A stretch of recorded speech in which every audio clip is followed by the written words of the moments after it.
조선시대의 전쟁이라고 하면 두 개를 꼽을 수 있죠.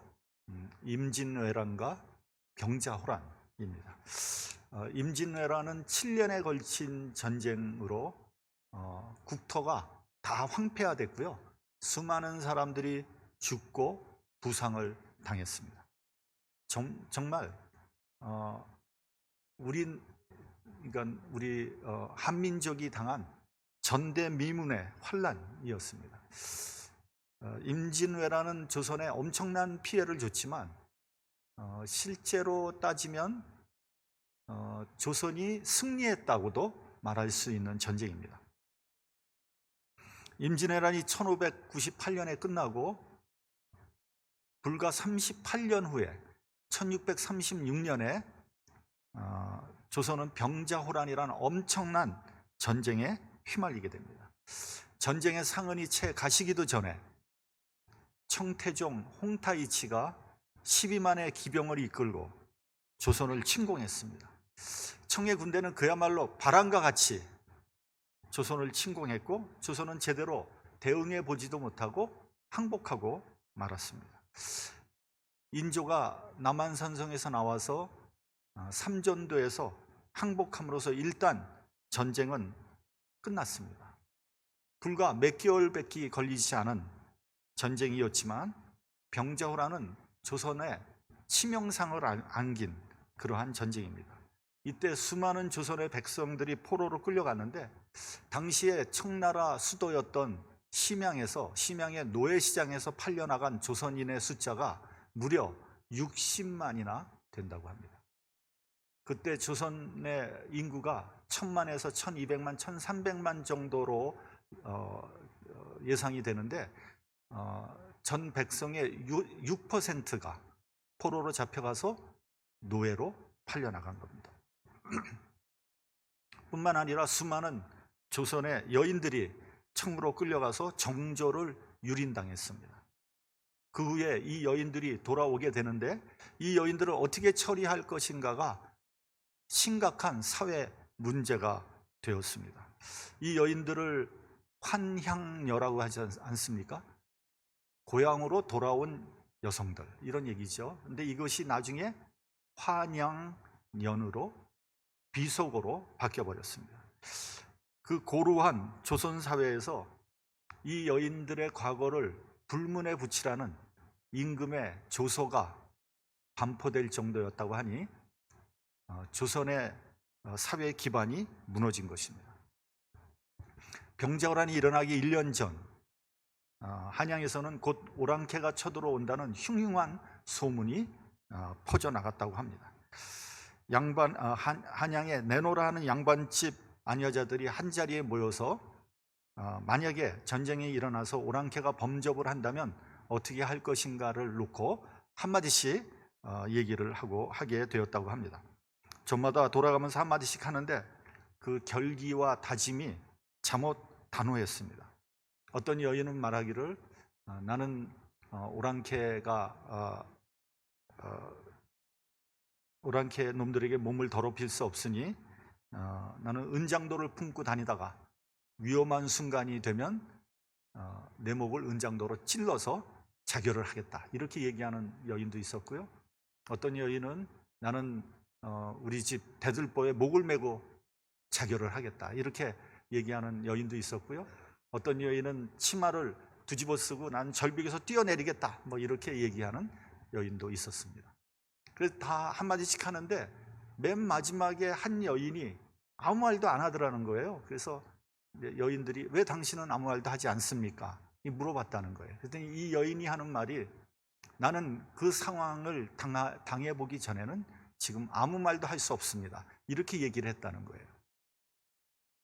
거기 모인 여인들은 코웃음을 치면서 당신은 양반집 여인으로 어찌 그리 정조 관념이 없으며 결기가 없습니까? 하면서 비난을 했습니다. 그런 일이 있은 후 1년 뒤에 정말로 청나라 군대가 쳐들어왔을 때 한양에 사는 양반들은 미처 피난을 가지 못했다는 거예요. 그래서 그 여인네들은 전부 포로로 끌려가서 오랑캐 첩이 되었는데 오직 당해봐야 말할 수 있다고 한 여인만 자결을 해서 정조를 지켰다고 합니다. 그래서 사람은요, 자고로 큰 소리 칠 것이 못 됩니다. 요즘에 미국이나 한국이나 보이스피싱이 굉장히 많은 것 같아요. 특별히 이런 자들이 연세 드신 분들을 노리고 있으니까 각별히 조심해야 됩니다. 몇 년 전에 저에게 어떤 전화가 하나 왔어요. 그랬더니 그 전화 속에서 IRS라는 거예요. 그 사람이 IRS 그러면은 뭐 죄진 것 없어도 괜히 몸이 움츠러들잖아요. 그러면서 하는 말이 어디시 나온다는 둥, 또 뭐 기소를 할 수 있다는 둥, 아니면 감옥에 갈 수도 있다는 둥 협박을 하는 거예요. 근데 저는 IRS는 전화로 하지 않는다는 걸 알고 있었거든요.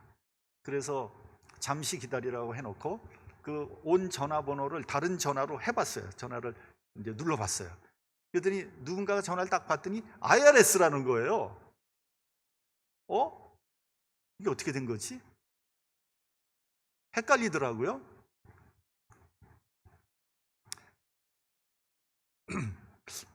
이거 내가 뭔가 잘못 알았나?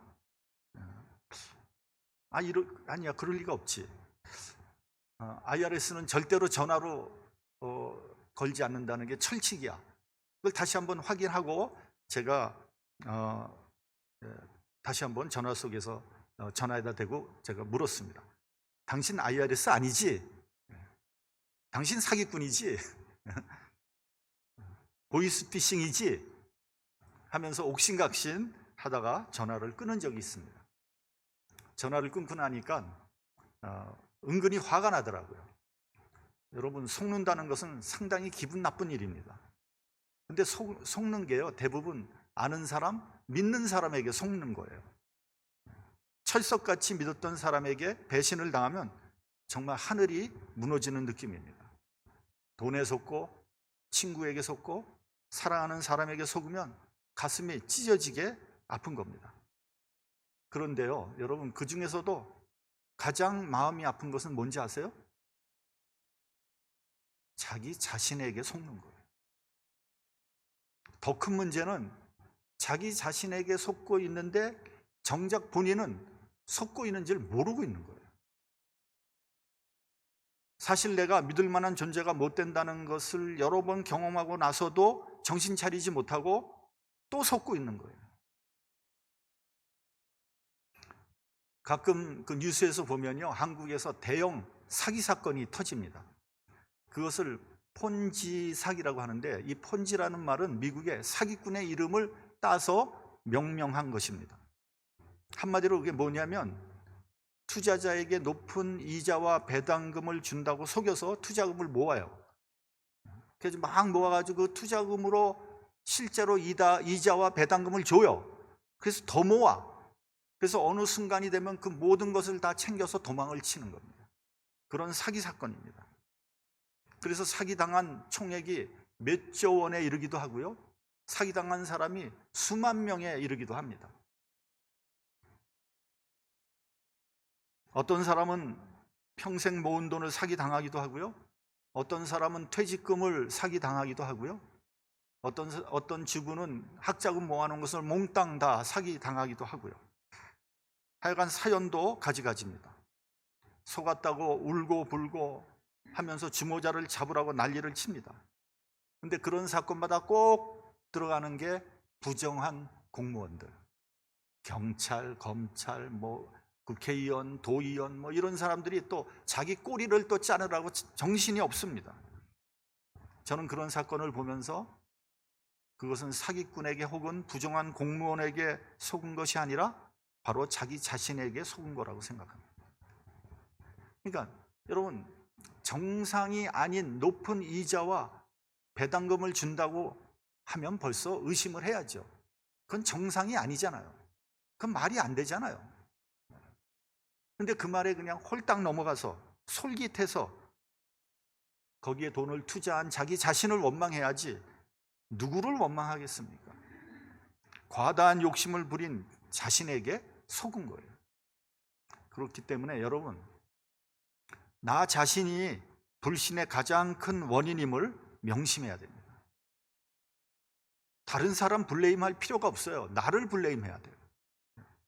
오늘 본문은 예수님이 겟세마네 동산에서 붙잡히시기 전에 제자들과 나눈 대화입니다. 우리 본문 27절을 봉독하겠습니다. 자, 시작. 예수께서 제자들에게 이르시되 너희가 다 나를 버리리라. 이는 기록된 바 내가 목자를 치리니 양들이 흩어지리라 하였느니라. 예수님이 이제 곧 내가 잡히게 될 터인데 너희들이 나를 다 버릴 것이다. 그러자 베드로가 대답합니다. 다 버릴지라도 나는 그렇게 하지 않겠나이다. 저는 이 베드로의 이 말은 진심에서 나왔다는 것을 믿습니다. 베드로는 정말 뜨거운 열정을 가지고 있던 사람이었거든요. 주님을 위해서라면 물불을 가리지 않을 마음이 있었던 사람이에요. 여러분, 베드로가 누굽니까? 예수님의 수제자예요. 그의 이름은 원래 누구였죠? 원래 세상 이름이 뭐였죠, 베드로? 네? 시몬? 네, 그렇죠. 시몬이었습니다. 근데 예수님께서 그의 이름을 베드로로 바꿔주셨어요. 베드로는 헬라어로 페트랍니다. 반석이라는 의미예요. 그러니까 반석과 같은 믿음을 가지라는 아주 축복된 이름이죠. 그런데 베드로는 반석이 되기는커녕 갈대와 같이 흔들리는 믿음을 보여줬어요. 예수께서 대제사장의 뜰에서 재판을 받으실 때 저기 멀리서 이렇게 그 광경을 엿보고 있잖아요. 그러다 계집종 앞에서 예수님을 3번씩이나 부인했을 뿐만 아니라 저주까지 하는 비겁한 모습을 보였습니다. 그때 예수님께서 말씀하신 대로 닭이 2번 울자 그 예수님의 말씀이 생각나서 밖에 나가서 울었습니다. 왜 울었을까요? 베드로가 왜 울었을까요? 슬퍼서 울었을까요? 억울해서 울었을까요? 하찮은 계집종 앞에서 부인했기 때문에 부끄러워서 울었을까요? 제가 생각하기에는 베드로는 자신이 그렇게 바보 같고 비겁하고 이율배반적인 인간이라는 사실 때문에 울었을 겁니다. 자신이 그토록 비참하고 한심스러운 인간인 줄은 예전에 미처 몰랐어요. 자기 스스로 생각하기에 자기는 열혈남아라고 생각했거든요. 그런데 형편없이 예수님을 부인하고 말았어요. 다 버릴지라도 나는 그렇게 하지 않겠다고 했는데, 또 죽을지언정 주를 부인하지 않겠다고 큰 소리 뻥뻥 쳤는데 고작 계집종 앞에서 비참하게 무너지고 말았어요. 여러분, 본래 큰 소리부터 치는 사람 믿을 사람 못 됩니다. 막년에 뭐 어쩌고 저쩌고 하는 사람 다 별 볼 일 없는 사람들입니다. 여러분, 말이야 누가 못하겠어요? 생각할 수 있어요. 그러나 막상 실행에 옮기는 것은 별개의 문제입니다. 원래 진짜 무서운 사람은 입 꾹 다물고 말 안 하는 사람이에요. 그런 사람은 무슨 일 할지 몰라요. 그런데요, 여러분, 큰 소리 치다가 실수하고 배반하는 사람은 오히려 어떤 면에서는 순진한 사람이에요. 그런 사람은 나중에 회개하고 돌아올 가능성이 상당히 큽니다. 그러나 겉으로는 친한 척, 잘해주는 척, 의로운 척 하다가 뒤통수 때리는 인간이 진짜 조심해야 되는 사람입니다. 진짜 나쁜 사람이에요. 그런 사람은 되돌아오지 못합니다. 공자 선생도요, 논어 하기편에 교원영색 선의인이라 그랬습니다. 그러니까 교묘한 말을 하고 얼굴색을 막 꾸미는 사람은 선한 사람이 없다는 말이에요. 가룟 유다를 보십시오. 그는 올바른 척, 의로운 척 하면서 실상은 주님을 배반하고 팔아 넘겨버렸죠. 주님께서 베다니 문둥이 시몬네 집에 거하실 때 마르다의 동생 마리아가 향유 옥합을 가져가서 예수님에게 부었습니다. 그것을 본 가룟 유다는 마리아를 꾸짖으면서 이렇게 말합니다. 무슨 의도로 이 비싼 것을 허비하느냐? 이것을 비싼 값에 팔아서 가난한 자들에게 나누어 주는 것이 옳은 것 아니냐? 말은 그럴듯해요. 굉장히 정의로워 보입니다. 마치 가난한 사람을 위해서 진짜 헌신하는 사람처럼 보이는 거죠. 실상은 한 번도 가난한 사람을 도와준 적도 없는데 말이죠. 여러분 생각해 보시죠. 마리아가 자기 돈으로 마련한 향유를 예수님에게 붓든지 말든지 그건 마리아의 선택 아니겠습니까? 정 그렇게 가난한 사람을 돕고 싶으면 자기 돈으로 돕든지 말든지. 하여간 웃기는 인간들이 많아요. 사도 요한은 요한복음에서 가룟 유다를 저는 도적이라고 표현했습니다. 가룟 유다는 재정을 맡고 있었는데 돈께에서 돈을 훔쳤다고 했습니다. 충성하는 척하면서 뒤로 돈을 빼돌렸다는 거죠. 그러면 여기서 주와 함께 죽겠다고 호언장담하던 베드로가 왜 맥없이 무너졌는지를 한번 우리가 생각을 해봐야 됩니다. 첫째로 베드로뿐만 아니라 모든 제자들은 예수님의 말씀을 상징적으로 받아들였어요. 예를 들면 마태복음 16장에서 예수님이 제자들이 이렇게 말씀하셨잖아요. 나를 따라오려거든 자기를 부인하고 자기 십자가를 지고 나를 좇을 것이니라. 제자들은요 이 말씀을 그저 열심히 노력하고 헌신하라는 말로 받아들인 거예요. 그러니까 십자가를 상징적으로 받아들인 거예요. 그 말이 아닙니다.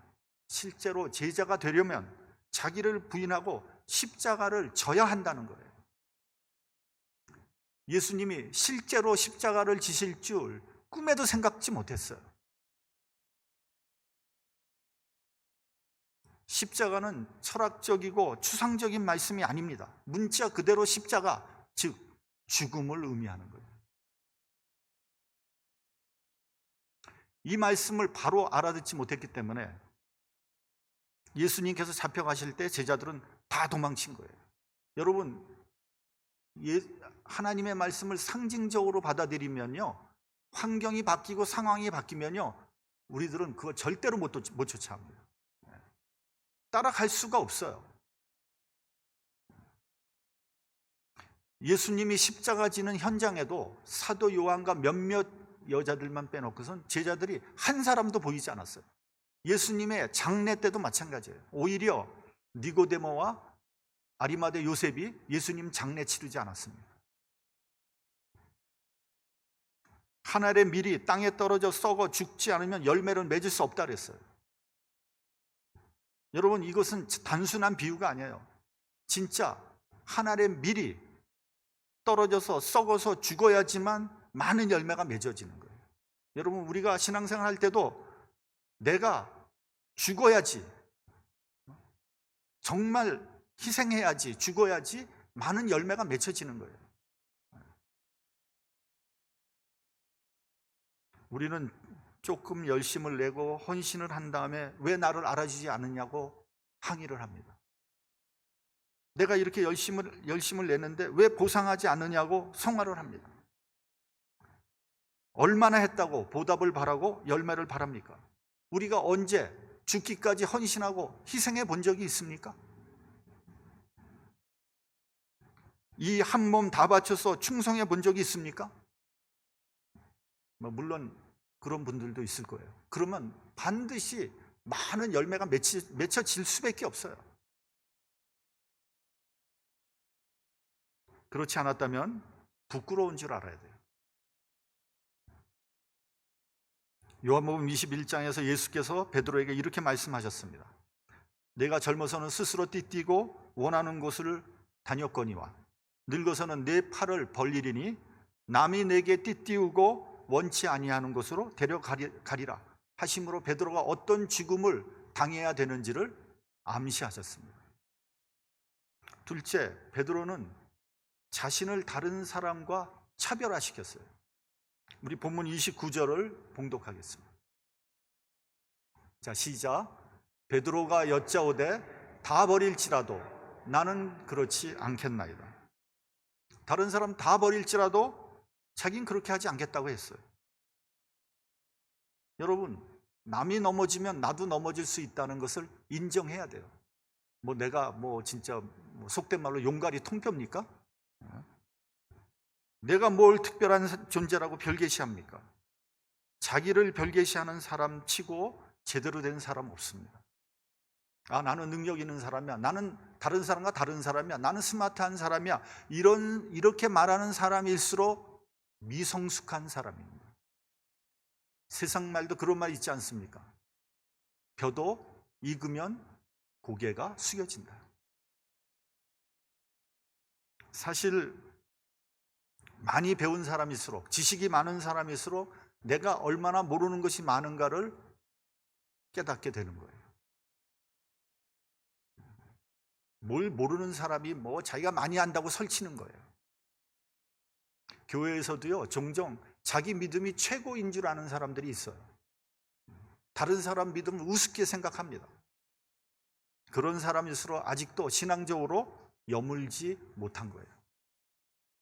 내 믿음이 부족하고 연약함을 알면 알수록 그 사람 믿음이 성숙한 사람이에요.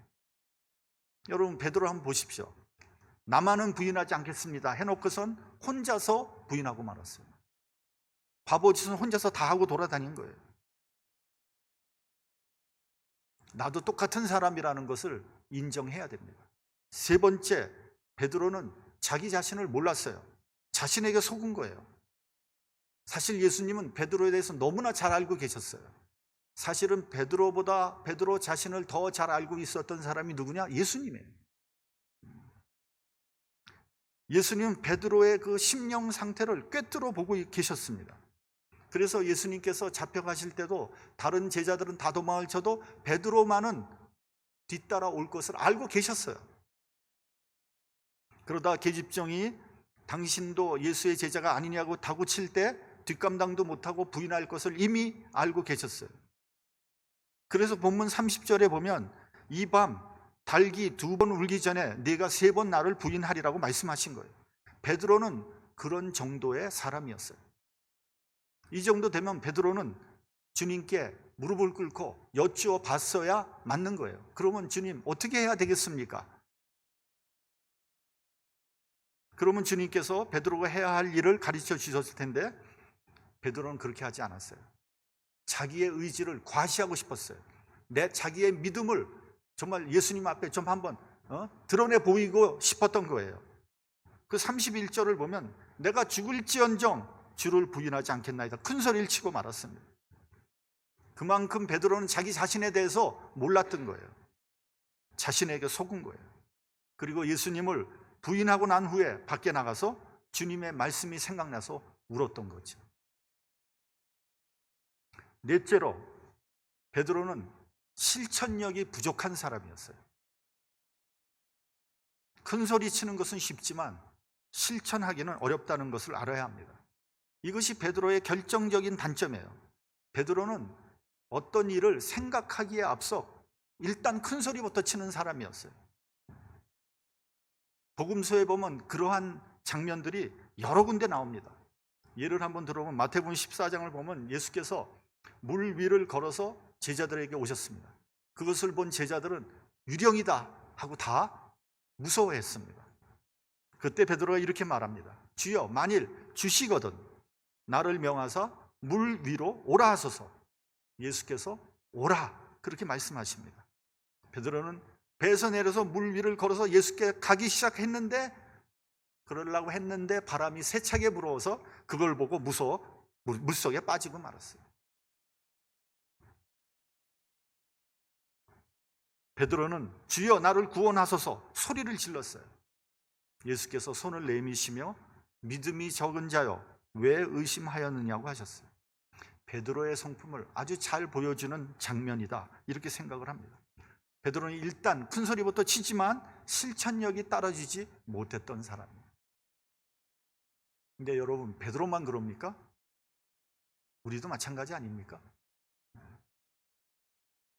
어떤 그리스도인이 비즈니스를 해서 큰 부자가 됐어요. 그래서 다른 사람들이 다 부러워하고 흠모하면서 이 사람을 찾아가서 물어봅니다. 어떻게 해서 부자가 됐습니까? 나도 그리스도인으로서 정말 깨끗한 부자가 되고 싶습니다. 선생님의 비결을 좀 알려주십시오. 그러니까 이 사람이 나는 3가지를 지켰습니다. 첫째, 술, 담배 하지 않았습니다. 둘째, 부지런히 일하며 실패를 두려워하지 않았습니다. 셋째, 하나님만 의지했고 하나님 기도하고 하나님께서 가라 그러는 그 길을 의심하지 않고 갔습니다. 그러니까 사람들이 에이 싱겁다는 듯이 그게 답니까? 그거 누가 그거 다 아는 얘기 아닙니까? 그거 말고 선생님만 가지고 있는 특별한 노하우 그걸 좀 가르쳐 주십시오. 그러니까 부자가 정중하게 말했습니다. 다 알지만 실천하지 않는 것이 문제죠. 여러분 다 압니다. 여러분 어떻게 해야 되는 걸 다 알아요. 근데 실천하지 못하는 게 문제인 거예요. 하나님만 의지하면서 살아야 되는 거 모르는 그리스도인 어디 있습니까? 실천이 안 되는 거예요. 술, 담배가 나쁜 거 모르는 사람이 어디 있겠습니까? 실천이 안 되는 거예요. 공부 열심히 해야 된다는 것을 모르는 학생이 어디 있겠습니까? 실천하지 못하니까 공부를 못하는 거예요.